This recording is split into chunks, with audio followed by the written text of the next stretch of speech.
Amén. Número 8. Maravillosa gracia. Vino Jesús a dar. Amén. Para la gloria de nuestro Señor y nuestra edificación leemos. En aquel tiempo el rey Herodes echó mano a algunos de la iglesia para maltratarles y mató a espada a Jacobo, hermano de Juan. Y viendo que esto había agradado a los judíos, procedió a prender también a Pedro. Eran entonces los días de los panes sin levadura. Y habiéndole tomado preso, le puso en la cárcel, entregándole a 4 grupos de 4 soldados cada uno para que le custodiasen. Y se proponía sacarle al pueblo después de la Pascua. Así que Pedro estaba custodiado en la cárcel, pero la iglesia hacía sin cesar oración a Dios por él. Amén. Querido Señor, estamos ante tu palabra, rogamos tu asistencia, rogamos tu auxilio, oh Señor, lo necesitamos.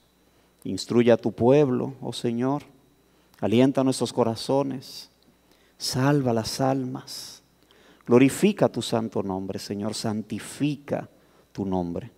Que tu nombre sea reverenciado, oh Señor, por la acción de tu palabra en nuestras conciencias, nuestros corazones, nuestras emociones, nuestro ser. Te lo suplicamos. En el nombre de Jesús. Amén. Pueden tomar asiento, hermanos amados. Gracias. Hermanos míos, el tema que queremos considerar en este día es: somos pertenencia del Señor. ¿Cuántos saben esto? ¿Sí? Somos propiedad del Señor. Y al considerar, hermanos, el pasaje bíblico que tenemos ante nosotros, debemos ser alentados. Debemos ser grandemente alentados. Porque aquí se revela una verdad gloriosa, hermanos. Una verdad que trae al corazón renovación. Esta verdad es, hermanos, que la vida y la muerte de los creyentes están en las manos de Dios. No del destino, no de la suerte, no de las circunstancias. En las manos de Dios. Aquí se revela, hermanos, que Dios se encargará de que tanto nuestra vida como nuestra muerte glorifiquen su gran nombre. Él hará esto, hermanos, así que nosotros debemos recibir inspiración, recibir aliento, ánimo para procurar que nuestro andar sea un continuo cooperar con ese propósito bendito. Porque la Biblia nos dice, hermanos, que sea que vivamos o sea que muramos, del Señor somos. A Él pertenecemos. Romanos capítulo 14, versículo 8. Así que encontramos, hermanos, apropiado estudiar este tema, aprender este tema, compartir este tema con el pueblo de Dios. Rogando que en este tiempo particularmente difícil, esta enseñanza sea utilizada por el Señor como una vacuna espiritual. Una vacuna espiritual, hermanos, que nos reanime, nos revitalice en este tiempo difícil que se está viviendo en el mundo. Porque aunque, como ya dijimos en un sermón anterior, hermanos, el mundo, aunque pase periódicamente por momentos difíciles y trágicos, el mundo realmente está viviendo en el año de la buena voluntad del Señor. Eso es verdad para el mundo en general. Sin embargo, el pueblo de Dios, sus ovejas, tienen en medio de la misericordia general un tratamiento especial. separado, apartado. Los creyentes, hermanos, somos objeto del cuidado paternal de Dios. Nosotros no somos atendidos por Dios sencillamente con la gracia común y general que se le da al mundo. No. Nosotros somos objetos del amor especial de Dios. Dice la Escritura que somos su especial tesoro, que somos como la niña de sus ojos. Y esas son metáforas, hermanos, que hablan de cosas que son cuidadosamente guardadas, cuidadosamente preservadas y mantenidas. Un tesoro, la niña de mis ojos. Sin embargo, hermanos amados, es importante entender que el creyente no solo vive, sino que también muere. Pero ambas cosas son tomadas muy en serio dentro del programa de Dios para con los suyos. Nuestro Padre, hermanos, tiene programada no solo nuestras vidas, sino también nuestra muerte. También nuestra muerte. Hermanos, pudiera sonar extraño la explicación que el evangelista Juan da a una declaración que Jesucristo le hiciera a Pedro después de su resurrección, poco antes de su ascensión. Esta declaración está en Juan capítulo 21, versículo 18. El Señor le dijo a Pedro: de cierto te digo, cuando eras joven, te ceñías e ibas a donde querías. Mas cuando ya seas viejo, extenderás tus manos y te ceñirá otro y te llevará a donde tú no quieras. Una expresión rara, ¿no? Pero qué bueno que el Señor nos da la interpretación inmediatamente. El evangelista nos da una nota editorial a esta declaración de Cristo diciendo: esto dijo en el versículo 19, esto dijo dando a entender con qué muerte Pedro había de glorificar a Dios. Note qué cosa más maravillosa, hermanos.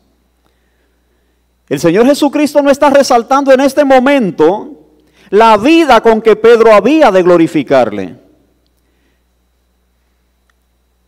Él presenta aquí como algo notable los planes que Dios tenía con la muerte de este hombre, de este siervo suyo, de este hijo suyo, de este gran apóstol de Pedro.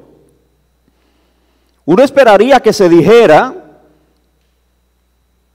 de aquel que habría de ser un fiel seguidor de Cristo, líder de la iglesia primitiva, un soldado del ejército del Señor, muy notable. Uno esperaría que se dijera que caerían a su lado 1000 y aún 10,000, pero a él no llegaría el mal.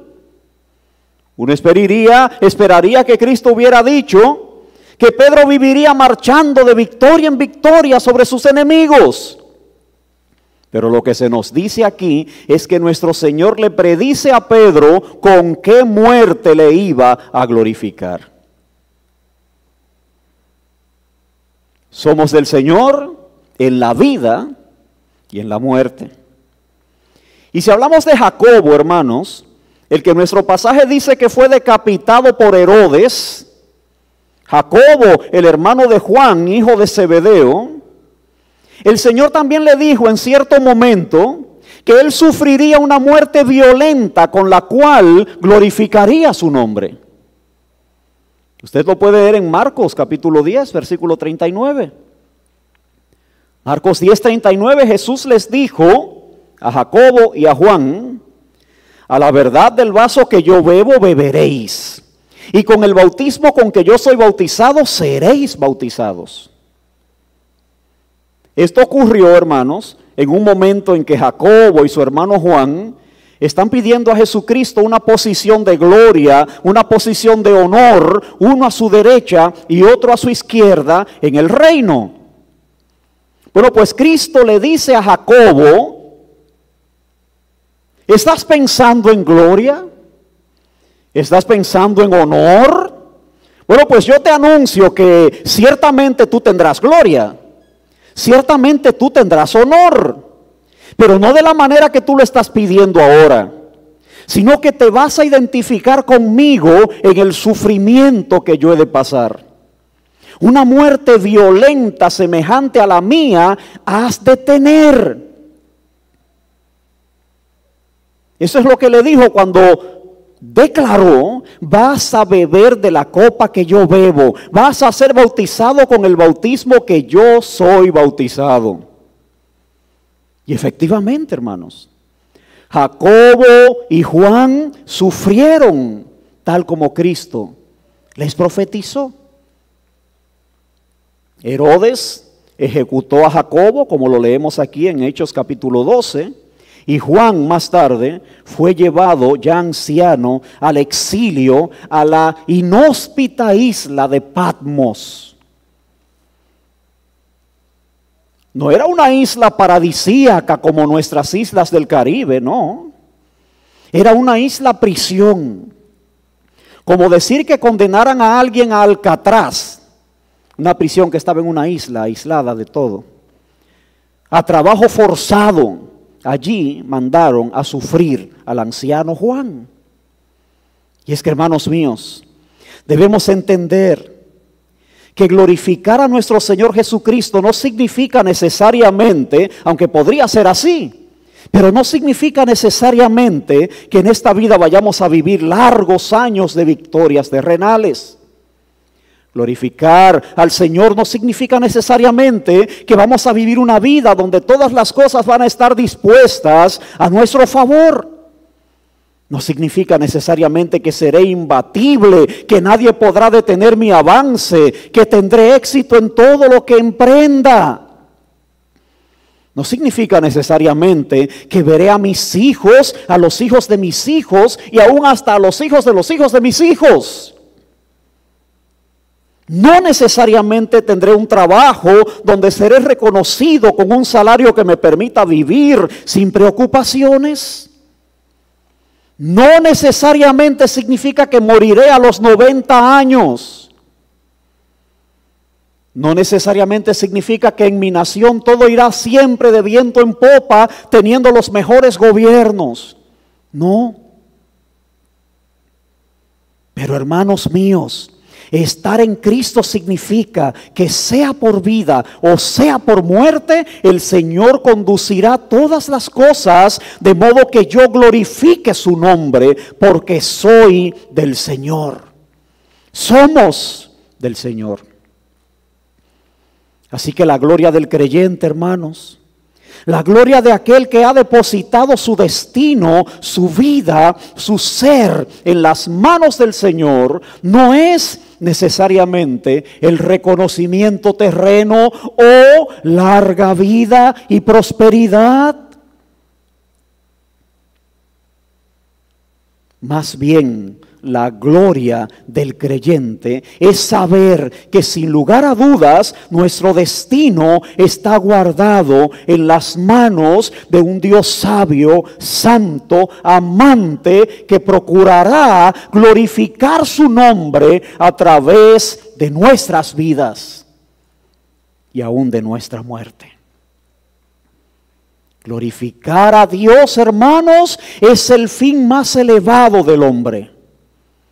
Glorificar a Dios y disfrutar para siempre de Él.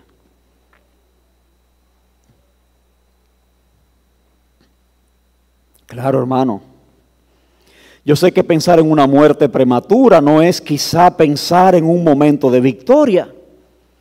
Yo sé que atravesar por una enfermedad molesta, persistente, debilitadora, o enfermedad que puede llegar hasta arruinar a la familia, porque estar enfermo no es barato, hermanos. Estas cosas pueden conducir a un estado de angustia, de intranquilidad, es cierto. Yo sé que las cosas que se presentan, cosas que hacen nuestras vidas pesadas, incómodas, humanamente hablando, las hacen infelices, no son como sinónimo de victoria, más bien son como sinónimo de derrota. Pero hermanos míos, el pasaje que estamos considerando en este día dice que sea que vivamos o sea que muramos, del Señor somos y el Señor es glorificado en nosotros. Esa es la enseñanza alentadora de este pasaje. En el ejemplo de dos hombres de Dios, prominentes o preeminentes en la iglesia primitiva. Así que sea que vivamos 90 años, o sea que nuestras vidas sean cortadas, humanamente hablando, antes de tiempo, prematuramente, según el pensamiento humano, si estamos en el Señor es glorificado en nuestra vida y en nuestros muchos o pocos años. Vamos a considerar entonces, hermanos, este pasaje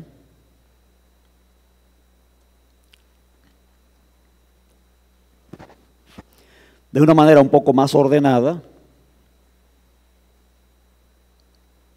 Y rogamos a Dios que nos ilumine al considerar sus puntos más relevantes.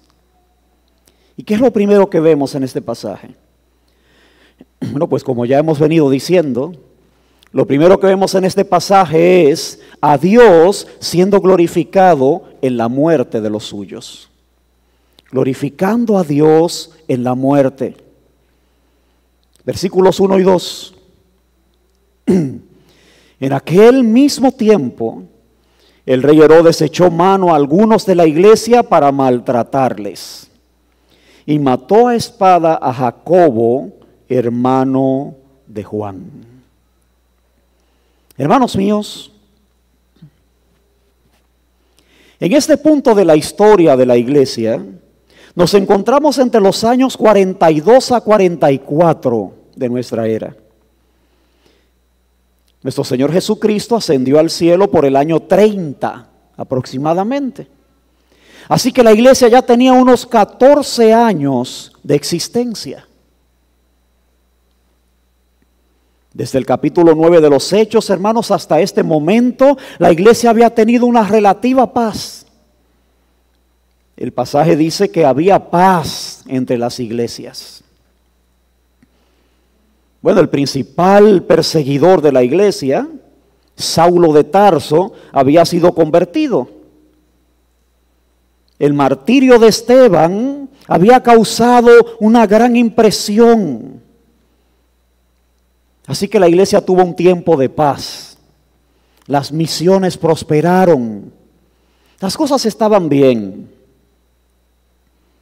Pero hermanos amados, en el capítulo 12, nuestro pasaje nos dice que la bestia levantó otra vez la cabeza sedienta de la sangre de los creyentes.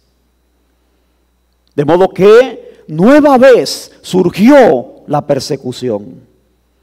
Y la persecución se levantó en la persona de Herodes Agripa I. Herodes Agripa I, hermanos, era el nieto de Herodes el Grande, aquel que quiso matar a Cristo cuando Jesús nació y que ordenó la matanza de los niños en Belén. Así que este no es Herodes el que aparece al principio del Evangelio, pero tampoco es el Herodes que mató a Juan el Bautista.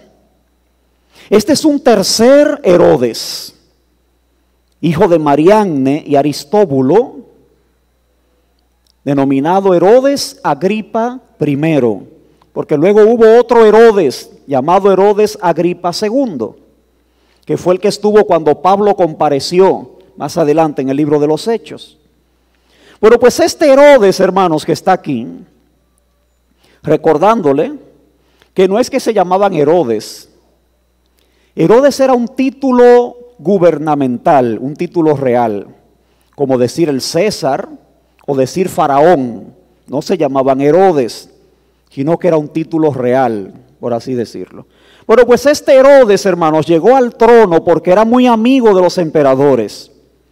Y como él ayudó e influyó en Roma para que después de la muerte del emperador Calígula subiera al poder un señor llamado Claudio, cuando Claudio tomó entonces el imperio, él nombró a este Agripa con los poderes que antes había tenido su abuelo Herodes el Grande, Herod the Great. Pero este Herodes, hermanos míos, quería congraciarse con el pueblo, con los judíos. Era muy importante tener a los judíos, al pueblo, de su parte, sujetos al imperio, porque el pueblo judío era muy celoso de su religión y era muy dado a alzarse en revolución, en piquetes. Era un pueblo intranquilo. Así que para mantener el orden era bueno que lo que desagradaba a los judíos también se viera que desagradaba al gobernante. Bueno, pues Herodes se quiso congraciar entonces con los judíos. Y él desató una violenta, terrible persecución contra la iglesia. Comenzó a ir de casa en casa, arrastrando a los creyentes, llevándolos a la cárcel, haciéndolos azotar. Como vio que esto agradó a la gente, entonces dirigió su ataque a la cabeza de la iglesia, a los líderes de la iglesia. Apresó a Jacobo, quien era uno de los principales apóstoles, e inmediatamente lo mandó a decapitar, a cortarle la cabeza. Cuando el pasaje dice que lo mató a espada, lo que significa es que él ordenó que le cortaran la cabeza. Bueno, pues hermanos, Herodes siguió adelante. Tomó a Jacobo, el hermano de Juan, al cual también llamaban Jacobo el mayor, le dio muerte, pero esto le dio seguidilla. Se fue entonces contra otro líder de la iglesia, en este caso Pedro. Ustedes saben que Pedro, Jacobo y Juan eran los que formaban el círculo más cercano de Cristo. Tomó prisionero a Pedro con el mismo propósito de matarle, pero providencialmente no pudo hacerlo porque Dios permitió que Pedro fuera apresado en un momento en que la festividad judía no permitía que se ejecutara a alguien. Así que no tuvo más remedio que encarcelarlo hasta que pasaran los 7 días de la fiesta. Y al final lo sacaría al pueblo para darle muerte. Ahora he dicho todo esto, hermanos, para ubicarnos en la historia. Sin embargo, quisiéramos resaltar cómo Dios es glorificado aquí en la muerte de su siervo Jacobo. Es lo que queremos ver en esta primera parte. Glorificando a Dios en la muerte. Note cuán breve es la descripción que se da aquí de la muerte de Jacobo. Aquí sencillamente se dice, y mató a espada a Jacobo, hermano de Juan. Es todo. No dice más nada. Uno esperaría que se hablara un poco más. Estamos hablando del primer apóstol que fue martirizado en la historia de la iglesia. Pero se da una breve línea. Solo se dice que Herodes lo mandó a matar a espada y ya. Cuando usted se va a la muerte de Esteban, que no era un apóstol, era solamente un diácono.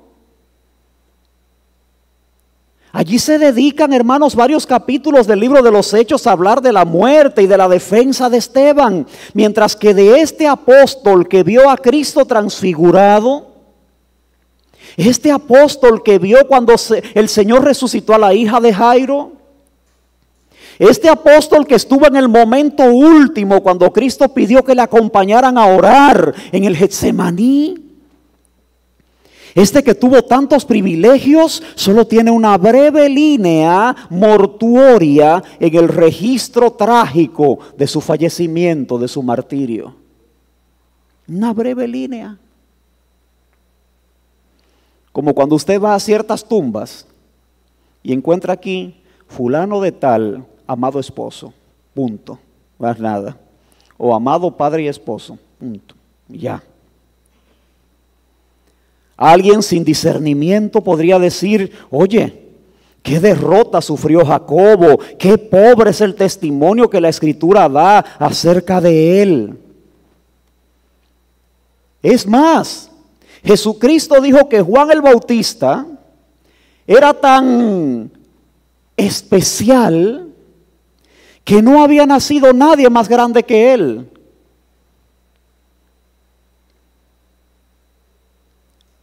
Y Jacobo fue alguien, hermanos, que vio cosas que los profetas antiguos anhelaban ver, y miren cómo termina, con una breve línea en el registro histórico del libro de los Hechos.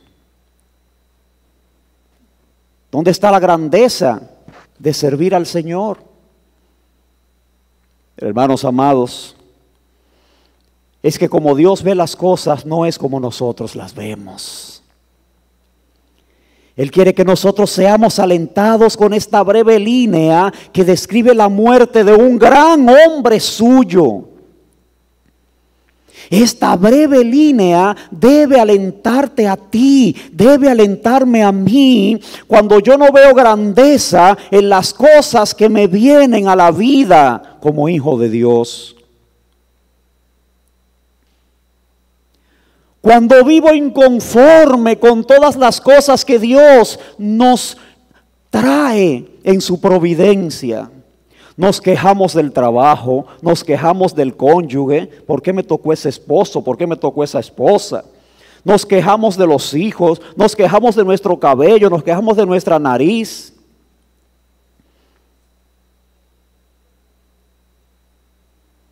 Nos quejamos de todo, vivimos inconformes.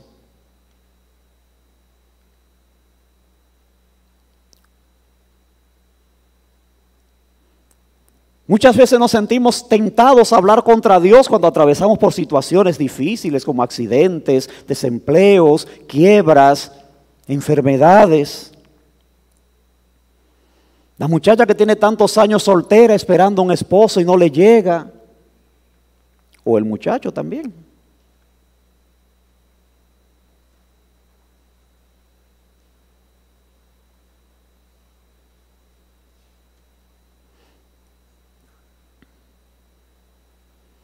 Cuando no vemos la grandeza, hermanos, en la vida que estamos viviendo, para Dios, perteneciendo a Dios, este pasaje debe alentar nuestro corazón y enseñarnos que Dios no ve la grandeza como el mundo la ve. O como nuestro engañoso corazón nos quiere hacer pensar que debe ser la grandeza. La grandeza que el mundo vende no es la grandeza de Dios.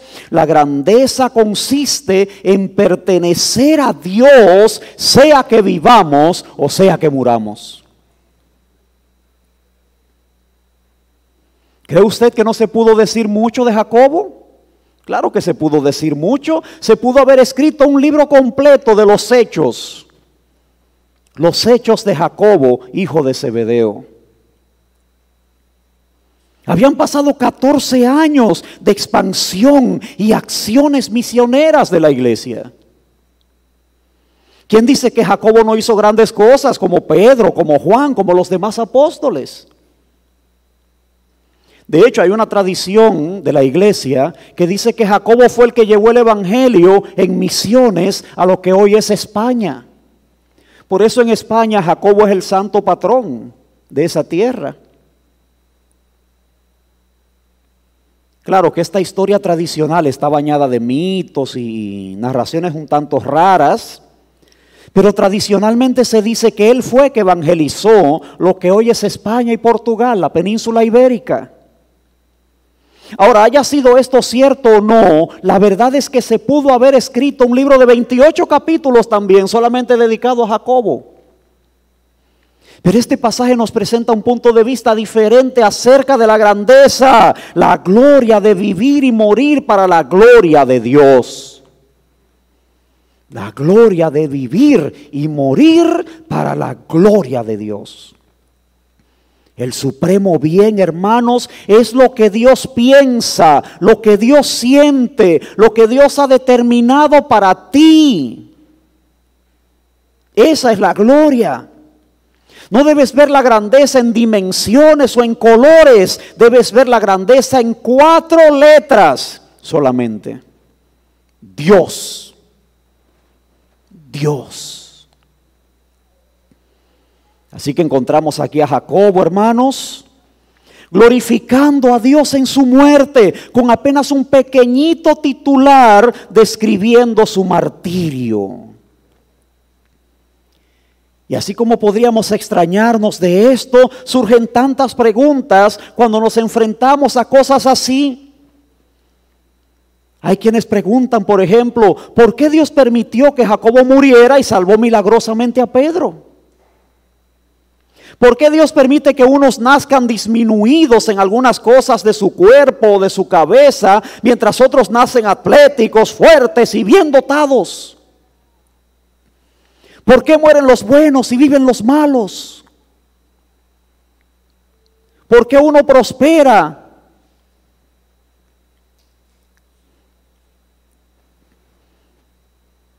siendo fiel a Dios en todas las cosas, mientras que otros que no son tan fieles, siendo infieles a Dios, prosperan? Mientras que otros que son fieles en todas las cosas no les va tan bien. Y tantas preguntas, y tantas preguntas.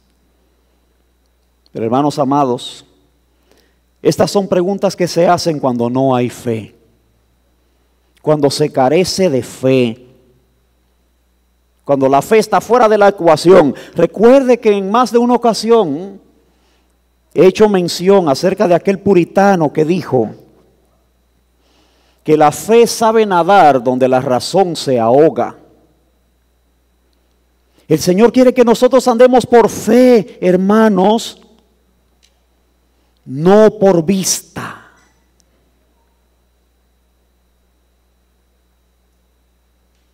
Es la fe la que nos ha de sostener, hermanos. Es la fe que nos hace ver la victoria donde aparentemente y según el sentido del mundo, aparentemente lo que hay es derrota. La fe nos hace ver la victoria, porque en Cristo no hay derrota. En Cristo solo hay gloria para el Padre. Y como tú estás en Cristo, hermano, tu vida, tu muerte y todo lo que tenga que ver contigo conducirá eso a glorificar al Padre. Y eso es éxito. Eso es el verdadero éxito. Así que eso es lo primero que vemos, hermanos, aquí en los 2 primeros versículos, glorificando a Dios en la muerte. Ahora, lo segundo que vemos a continuación en el pasaje es glorificando a Dios en la vida. Glorificando a Dios en la vida. Los versículos 3 hasta el 12 nos dicen acerca de Pedro, cómo también fue apresado.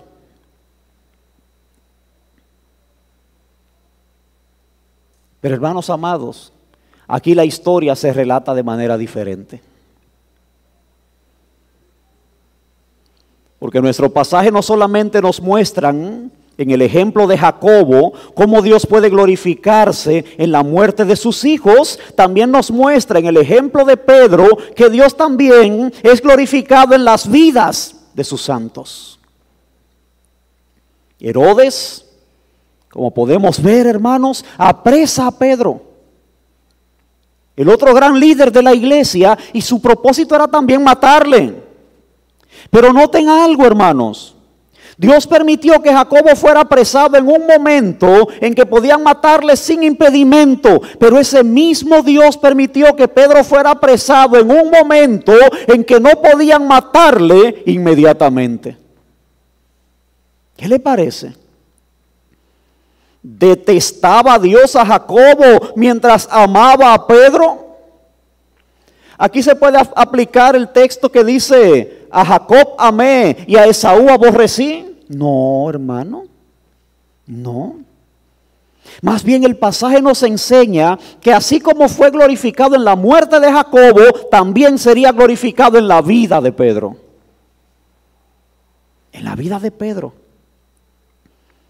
A Herodes, hermanos, como ya dijimos, le dio seguidilla el que le agradara al pueblo el maltrato que él había iniciado contra los creyentes. Matthew Henry, comentando esto, dice que el camino de la persecución, el camino de la ejecución de la maldad, del abuso sobre otros, cuando se inicia, toma un camino descendente, de bajada, y ya es difícil frenar. Ya es difícil detenerse.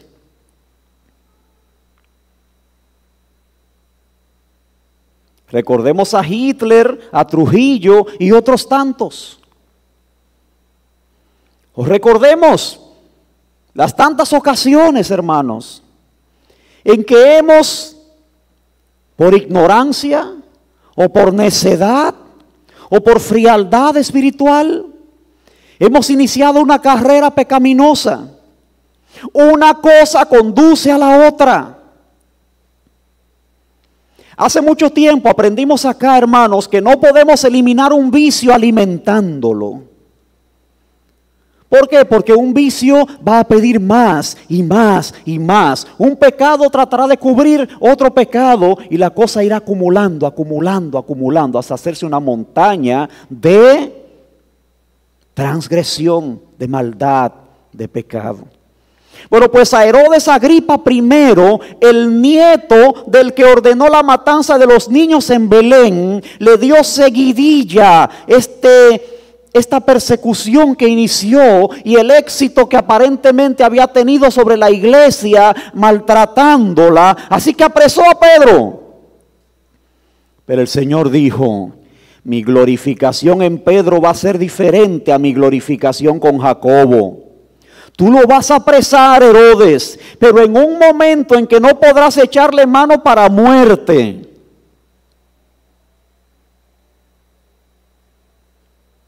Así que ocurrió en víspera de la celebración de los 7 días de los panes sin levadura, de modo que él tuvo que encerrarlo en la cárcel 7 días. Tuvo que esperar para accionar esos 7 días. No es cuando tú quieras, es cuando Dios quiera. Aún seas tú el gobernante, aún seas tú el emperador, aún seas tú el juez, aún seas tú quien seas, tú vas a actuar, pero dentro de los lineamientos que Dios te ponga. Por eso es que el gran reformador Martín Lutero, creo que fue que dijo, que aún el diablo es el diablo de Dios. Porque el diablo no hace nada si no tiene el permiso, como dice el pastor Frank, ¿cómo es que dice? Por escrito, firmado y por escrito de parte de Dios.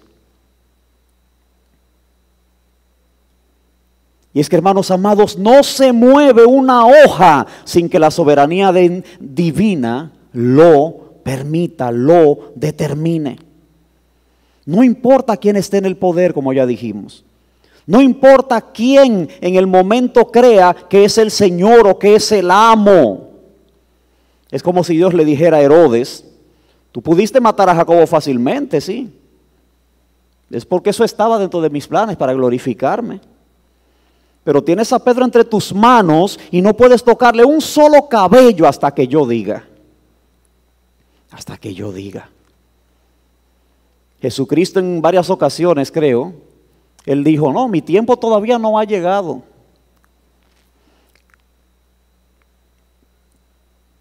Hermanos míos, debemos entender que este pasaje nos enseña que los accidentes no llegan a nuestras vidas porque Dios de repente se durmió y dejó pasar una. El desempleo no llega a nuestras vidas porque Dios de repente como que se turbó, le dio somnolencia y ya no pudo hacer nada. No. La quiebra de mi negocio, las cosas que consideramos dolorosas, indeseables, no llegan a nuestras vidas porque Dios no tiene otro remedio. No, llegarán a nuestras vidas para que ayuden al propósito eterno de Dios y sea de gloria y bendición para nosotros. Y aquí está Pedro encerrado, hermanos. Y mire de qué manera, le pusieron 4 grupos de 4 soldados cada uno para que le custodiasen. Eso es 4 soldados para cada vigilia. 4 grupos, 4 vigilias. No había un momentito que dejaran a Pedro sin vigilancia. Cercana, porque tenía 2 a la derecha y a la izquierda, con un grillete cada uno al lado de él. Pedro era la almohada de ellos 2, mientras estuvieran ahí. Y había otros fuera de la puerta vigilando. Lo normal es que se le pusiera un solo guardia a un prisionero, con un grillete en la mano izquierda, para que tuviera la derecha libre para hacer sus necesidades si se le presentaba. Pero aquí no respetaron nada de eso. Yo no sé cómo Pedro resolvía. Le apresaron ambas manos con grilletes, con un guardia de cada lado.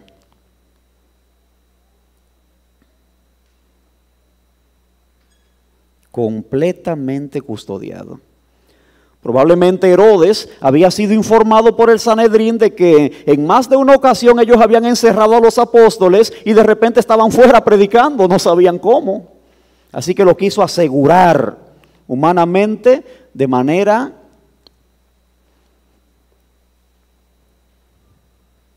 sellado. No había forma de que Pedro saliera. Así como no había humanamente forma de que nuestro Señor Jesucristo saliera de la tumba. Una tumba que fue sellada y en la que fue colocada una guarnición para impedir cualquier violación de ella. Pero por el mismo poder que obró al sacar a Cristo de la tumba, Pedro saldría más adelante de esta bien vigilada prisión.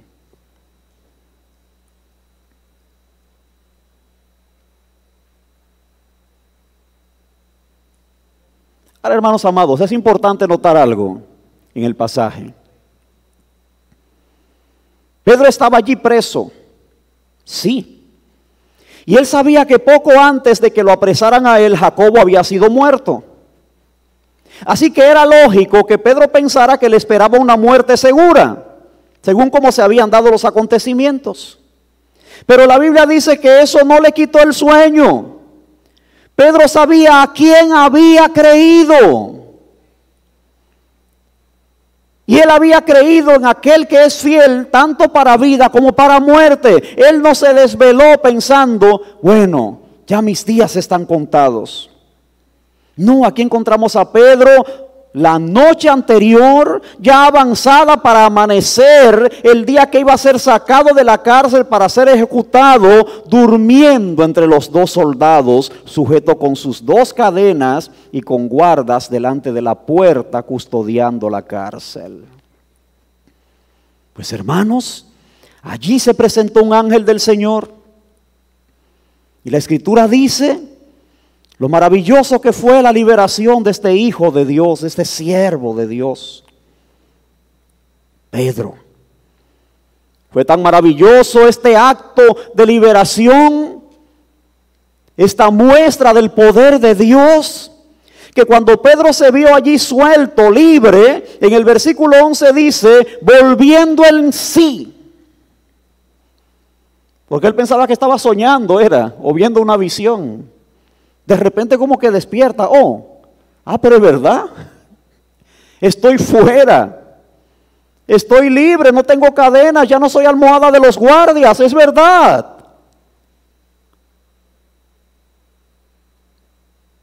Ahora entiendo que verdaderamente el Señor ha enviado su ángel y liberado de la mano de Herodes y de todo lo que el pueblo de los judíos esperaban que me hicieran. Maravilloso, grandioso. Y hay quien podrá decir en esta parte del pasaje, quizá no en la otra, pero en esta parte sí, eso sí es victoria, hermanos amados. Allí estuvo la misma gloria de Dios. El ángel entró donde estaban los guardias, hizo que se cayeran las cadenas de las manos de Pedro, hizo que la gran puerta de hierro se abriera automáticamente, como esas puertas flotantes que tú te paras y el detector de presencia la abre. Es la misma palabra que aparece en el original ahí. Cuando dice que la puerta se abrió por sí misma, es el término automático que aparece ahí. O sea, el Señor fue quien inventó este asunto de que las puertas se abran solas. Maravilloso. Todo el que lee este capítulo, en esos versículos dirá, allí se manifestó la misma gloria de Dios, repito. Y bueno, es verdad, allí se manifestó la misma gloria de Dios, pero en la muerte de Jacobo, allí también se manifestó la misma gloria de Dios. Y es lo que tenemos que aprender, hermanos. Porque estamos nublados con el punto de vista mundano de lo que es irle bien a alguien. Y damos el testimonio cada vez que entendemos que Dios nos libró de algún accidente, o nos sanó de alguna dolencia, o nos suplió alguna necesidad. Oh, son testimonios gloriosos. Usted no encontrará nunca dando un testimonio de que Dios me ayudó a sobrepasar una terrible enfermedad, o estoy ayudado por el Señor sobrellevando una terrible dolencia, o una pérdida, etcétera, etcétera.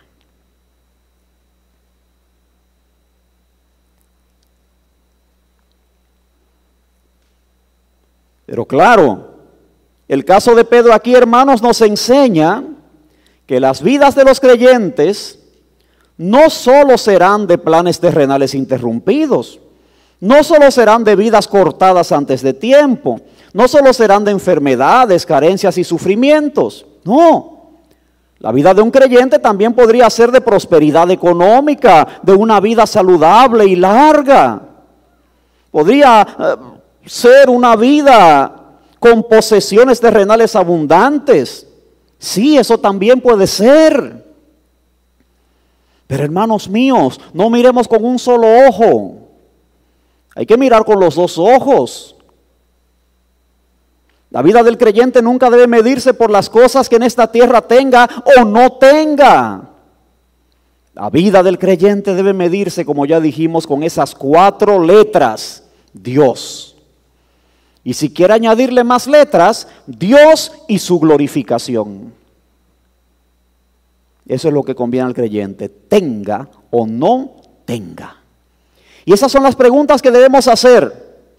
Preguntas con fe. ¿Estoy glorificando a Dios? ¿Mis circunstancias están glorificando a Dios? ¿Yo pertenezco a Él? Entonces, tenga o no tenga, soy feliz. Tenga o no tenga, soy pleno. Tenga o no tenga, todo lo puedo en Cristo que me fortalece. Eso fue lo que dijo Pablo. Estando saciado o estando en necesidad, todo lo puedo en Cristo que me fortalece.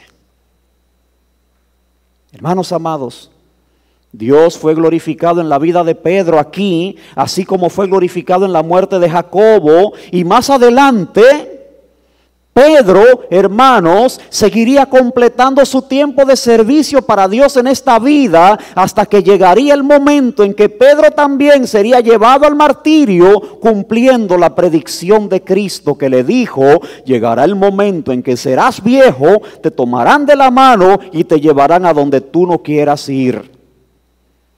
¿Qué fue lo que Jesús le dijo cuando declaró esto? Dio a entender de qué muerte Pedro iba en el momento señalado, en la hora señalada, a glorificar a Dios. Así que esas son las 2 cosas que hemos visto, hermanos, en este pasaje, muy importantes, muy aleccionadoras, muy alentadoras. Dios siendo glorificado en la muerte, Dios siendo glorificado en la vida de los suyos. Pero no podemos concluir el sermón sin antes destacar una tercera cosa que el pasaje señala, que pareciera una notita sencilla también en el pasaje, pero no. La enseñanza no estaría completa sino vemos que también en este pasaje se enseña, se muestra claramente que Dios es glorificado en la oración de su pueblo. Dios es glorificado en la oración de su pueblo. Los versículos 5 y 12 nos dicen, así que Pedro estaba custodiado en la cárcel, pero la iglesia hacía sin cesar oración a Dios por él. Y cuando Pedro sale de la cárcel, dice que él llegó a casa de María, la madre de Juan, el que tenía por sobrenombre Marcos, donde muchos estaban reunidos orando.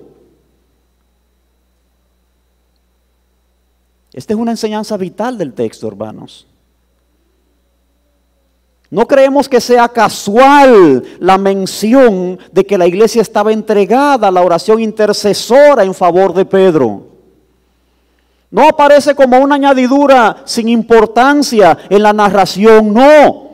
Más bien creemos que Dios mismo puso en el corazón de Lucas que se nos mostrara cómo actúan de la mano la soberanía divina y la oración de su pueblo. El Espíritu Santo quiso que Lucas nos mostrara la gran verdad de que Dios ha determinado que el desarrollo de sus propósitos en la extensión de su reino lo ha ligado, esté ligado al ejercicio de la oración de su pueblo. Es más, esto se enseña y se ve claramente en la oración que nuestro Señor nos enseñó. El Padre nuestro, santificado sea tu nombre, hágase tu voluntad en la tierra como se hace en el cielo, venga tu reino. Es parte primordial de la oración.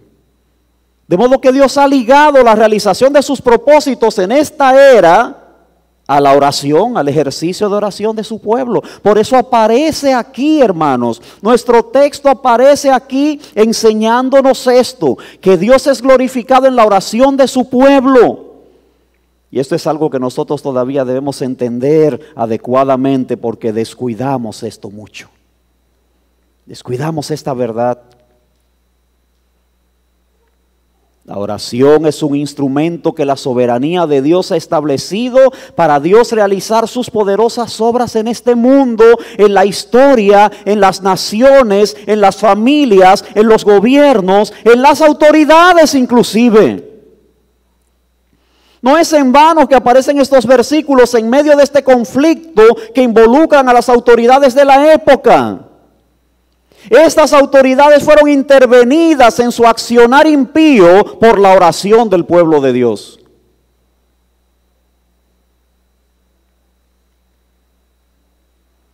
Así que lo que la iglesia hizo en este momento, hermanos, fue determinante para la glorificación de Dios en aquel conflicto.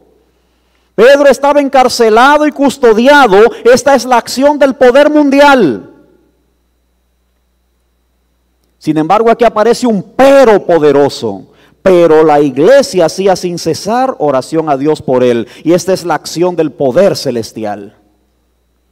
La iglesia hacía ferviente, continua oración por él, dice el original.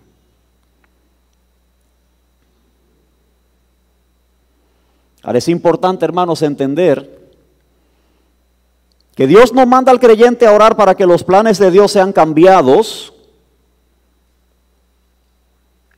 Más bien Dios manda al creyente a orar para que sus planes sean ejecutados. Aquí está la iglesia orando. 7 días estuvieron orando. Desde que encarcelaron a Pedro hasta el último día, porque cuando llegó Pedro allá, ellos estaban orando todavía. 7 días. Ahora, hermanos, es importante destacar algo importante, algo muy notable aquí. El plan de Herodes era ejecutar a Pedro. Los creyentes oraron por la seguridad de Pedro. La oración fervorosa de la iglesia influyó significativamente en el éxito de los acontecimientos que se dieron, pero debemos resaltar, hermanos, que Dios respondió las oraciones de este pequeño grupo de creyentes, aun cuando este pequeño grupo de creyentes no sabía necesariamente la manera en que Dios iba a responder sus oraciones. Ellos estaban intercediendo, rogando a Dios, sin embargo no sabían exactamente la manera como Dios iba a responder esas oraciones. Ellos confiaban en que Dios obraría a favor de Pedro en respuesta a su ferviente intercesión, pero no sabían de qué manera. ¿Por qué decimos esto? Bueno, notemos que cuando Pedro llega a la casa, a pesar de que ellos estaban todavía orando fervorosamente a favor de Pedro, cuando Rode les dice que Pedro está en la puerta, ellos no le creen. Le dicen, tú estás loca.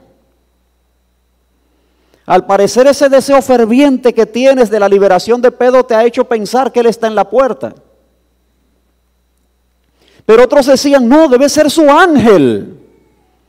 Esa era una manera tradicional de referirse quizás a algún ángel de la guarda que tienen las personas según los judíos, o una manera de referirse a su espíritu, que quizá Pedro había ya sido ejecutado.